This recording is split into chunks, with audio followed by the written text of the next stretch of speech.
నమస్తే ఫ్రెండ్స్, నేను మీ Sravani. Welcome back to Sravani's kitchen. ఈరోజు మన ఈ వీడియోలో కమ్మడి రుచికరమైన వంకాయ కర్రీని చూపించబోతున్నానండి. మంచి రుచిగా ఈజీ మెథడ్లో మసాలా వంకాయ కర్రీని చేయాలంటే మాత్రం ఈ వీడియో మీకు పర్ఫెక్ట్ అండి. అంతేకాదు మరొక స్పెషల్ టాపిక్ ఏంటంటే, కొత్తగా వంట చేసే వారికి ఎక్కువ క్వాంటిటీతో కర్రీ చేయాలంటే కాస్త కంగారు పడిపోతుంటారు. అలాంటి వారు కూడా ఈ విధంగా ఈ వంకాయ మసాలా కర్రీని చాలా ఈజీగా చేసేస్తారు. అంత ఈజీ మెథడ్లో రుచిగా కుదిరేలా సింపుల్ మెథడ్లో చూపించబోతున్నాను. ముందుగా ఇక్కడ నేనైతే 1/2 కిలో వంకాయలు తీసుకున్నాను.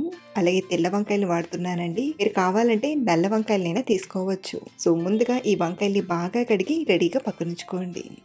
ఇప్పుడు ఇంకొక గిన్నెలోకి 1 కప్పు పెరుగును తీసుకుందాం. గ్రామ్ వైజ్ ఇక్కడ నేను 200 గ్రాముల వరకు తీసుకుంటున్నాను.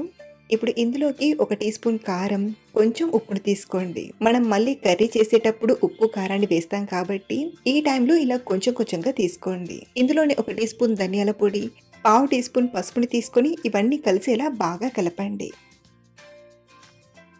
పెరుగు ముద్దలేమీ లేకుండా ఇలా చక్కగా కలిపాక ఇప్పుడు ఇందులోకి మనం వంకాయల్ని కట్ చేసుకుంటూ తీసుకుందాం. వంకాయ తొడిమెను కొంచెం కట్ చేసి గుత్తి వంకాయను ఎలా అయితే 4 గట్లు పెట్టి తీసుకుంటామో అచ్చం అలాగే పూర్తిగా కట్ చేయకుండా ఇలా 30 వరకు కట్ చేసుకుంటూ వంకాయ బాగుందో లేదో చూసి పెరుగులోకి తీసుకోండి.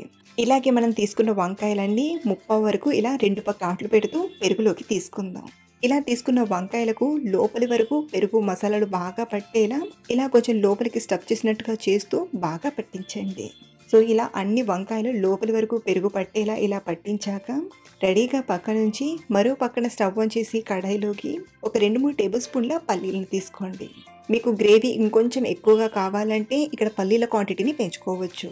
సో ఇలా తీసుకున్న పల్లీలను లోపలి వరకు బాగా వేగేంత వరకు ఫ్రై చేయండి. మనం సరిగ్గా వీటిని ఫ్రై చేయకపోతే రుచి అనేది మారుతుంది కాబట్టి ఇవి లోపలి వరకు వేగేంత వరకు ఇలా కలుపుతూ బాగా వేగాక ఇందులోకి 1 టేబుల్ స్పూన్ ఎండు కొబ్బరి ముక్కల్ని, 1 టీ స్పూన్ ధనియాలను, 1/2 టీ స్పూన్ జీలకర్ర, ఇందులోనే నేను స్పైసెస్ ని కూడా కొంచెంగా తీసుకుంటున్నాను. 2 యాలక్కులను, చిన్న దాల్చిన చెక్క ముక్క, 4-5 లవంగాలను తీసుకొని మరొక నిమిషం పాటు అలా ఫ్రై చేసి గిన్నెలోకి తీసుకోండి.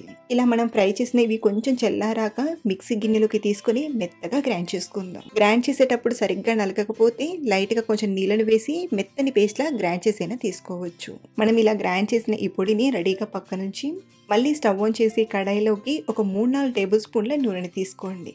నూనె బాగా వేడయ్యాక ఒక 1/2 టీ స్పూన్ జీలకర్రను, ఒక బిర్యానీ ఆకును ఇలా చుంచి తీసుకోండి. అలాగే పొడువుగా కట్ చేసిన 2 పచ్చిమిరపకాయ ముక్కల్ని, కొంచెం కరివేపాకును వేసి ముందుగా వీటిని కొంచెం ఫ్రై చేయండి. ఇలా మనం ముందుగా పచ్చిమిర్చి, కరివేపాకు వేయడం వలన ఈ కర్రీ టేస్ట్ ఇంకా బాగుంటుందన్నమాట. ఇందులోకి 1 కట్ చేసిన ఉల్లిపాయ ముక్కల్ని కూడా తీసుకొని బాగా ఫ్రై చేయండి. ఒక 2 నిమిషాలు ఫ్రై చేసేసరికి ఉల్లిపాయలు కూడా ఇలా కొంచెం దూరగా ఫ్రై అయిపోతాయి. ఈ టైంలోనే 1 టీ స్పూన్ ఫ్రెష్గా దంచిన అల్లం వెల్లుల్లి పేస్ట్ని తీసుకొని మరొకటి 2 నిమిషాలు ఇలా బాగా ఫ్రై చేశాక ఇప్పుడు మంటను కొంచెం తక్కువగా పెట్టి మనం కలిపి పెట్టిన పెరుగు వంకాయల్ని తీసుకోండి. ఇలా మనం వంకాయల్ని పెరుగులో నానబెట్టి ఆ తర్వాత కూర చేయడం వలన వంకాయ తినేటప్పుడు కూడా చాలా రుచిగా అనిపిస్తుందండి. సో ఇలా మనం తీసుకున్న వంకాయలను పెరుగును కలుపుతూ ఒక 2 నిమిషాలు బాగా ఫ్రై చేశాక ఇప్పుడు ఇందులోకి మనం గ్రైండ్ చేసి పెట్టిన పల్లి పొడిని, అలాగే రుచికి సరిపడా ఉప్పును తీసుకోండి.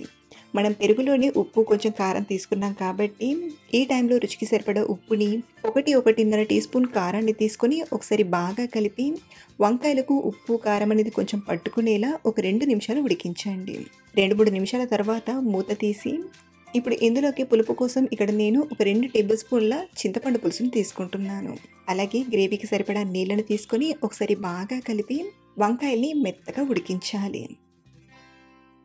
ఇలా ఉడికిస్తున్నప్పుడు మధ్య మధ్యలో కలుపుతూ మంటను మీడియం ఫ్లేమ్లో పెట్టి బాగా ఉడికించండి. ఒక 6-7 నిమిషాలు అయ్యేసరికి వంకాయలు మెత్తగా ఉడికిపోతాయండి. అలాగే గ్రేవీ కూడా మరీ గట్టిగా కాకుండా మనం ఇలా ప్రిపేర్ చేసుకున్నామంటే ఇది కొంచెం చల్లారేసరికి చిక్కబడుతుంది.